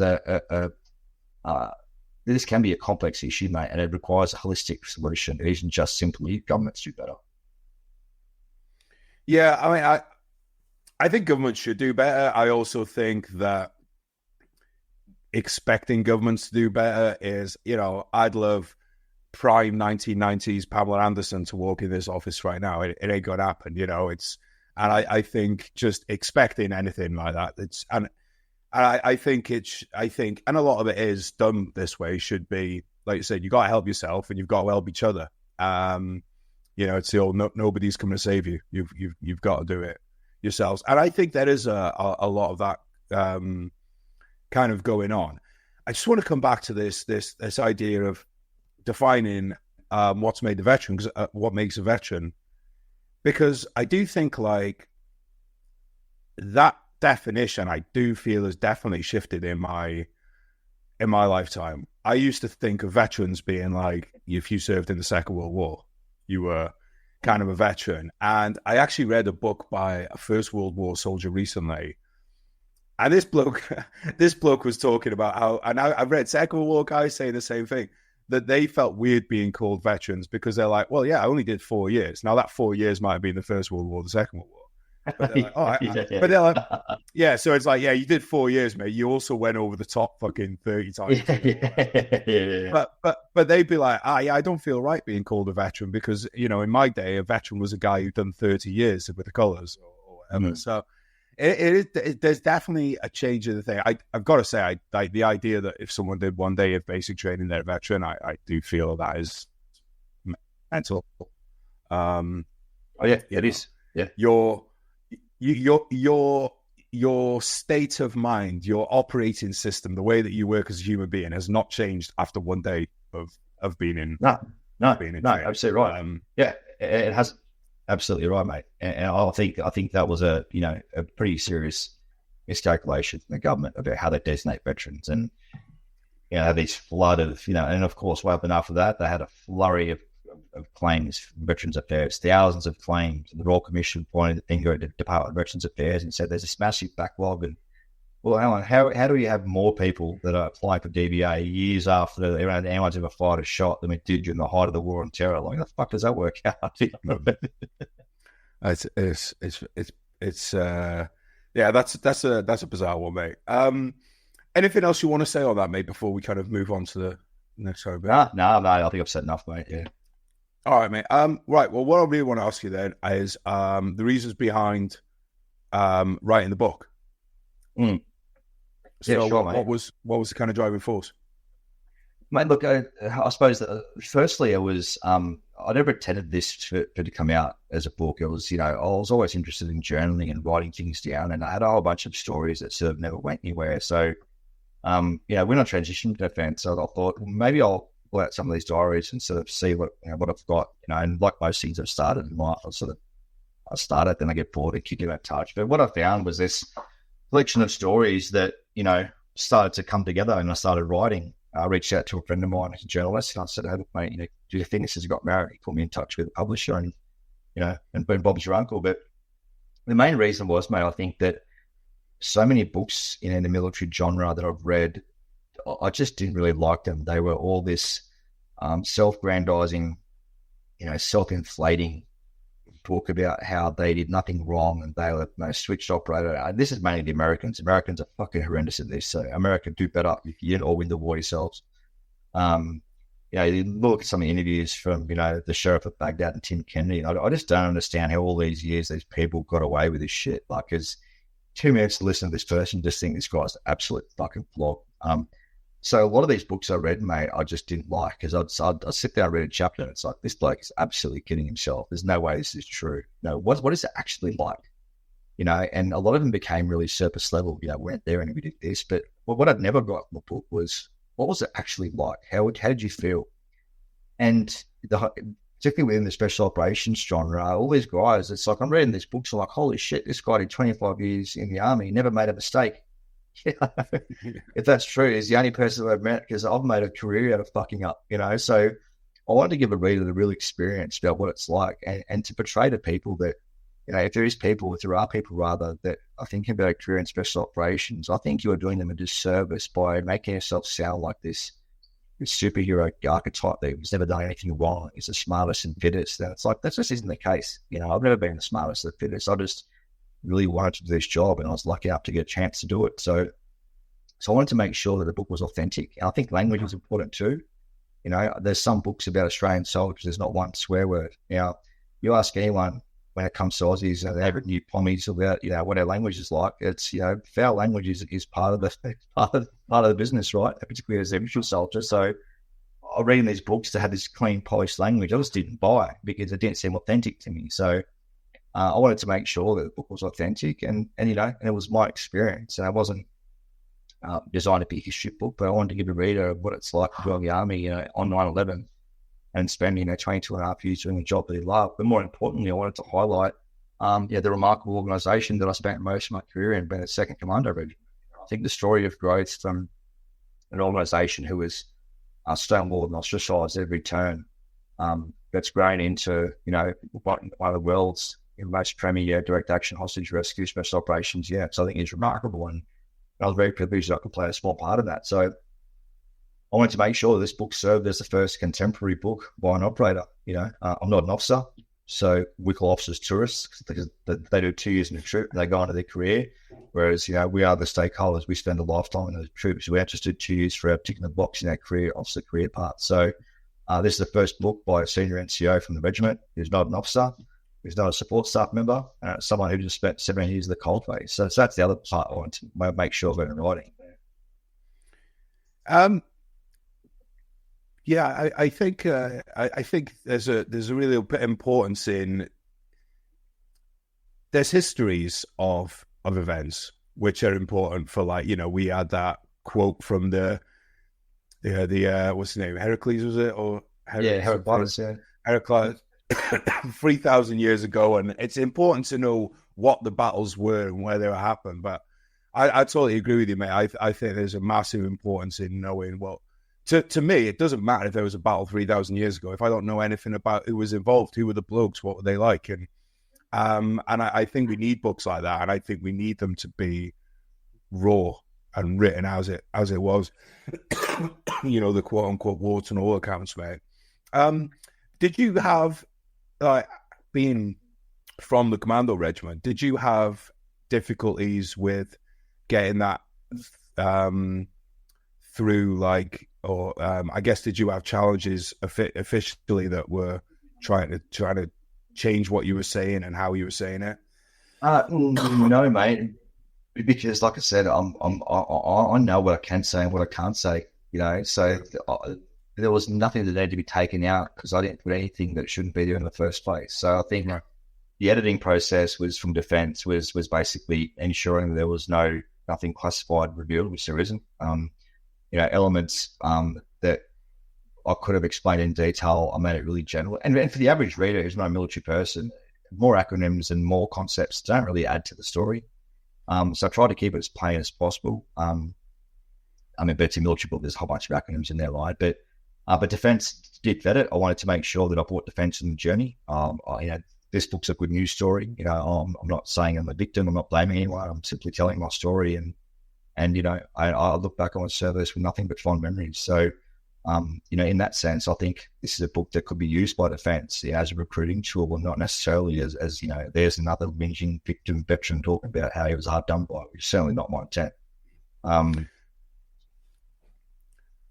So do you think when these books have that kind of like polished language and stuff that you're talking about, no mistakes, all that, you think that that's more of that's coming more from the person's choice? It's not down to pressure. It's not down to being told by outside agencies that this is how you have to portray yourself. It's a choice. Well, look, I think firstly, half these books are written by ghostwriters, which basically means that I'll sit there with a beer.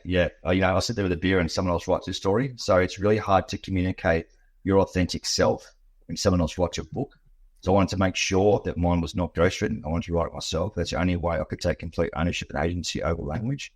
And I think a lot of the times people get influenced into changing the language and the narrative to suit an audience. But if you're writing a memoir, who is a subject matter expert on you? It's you.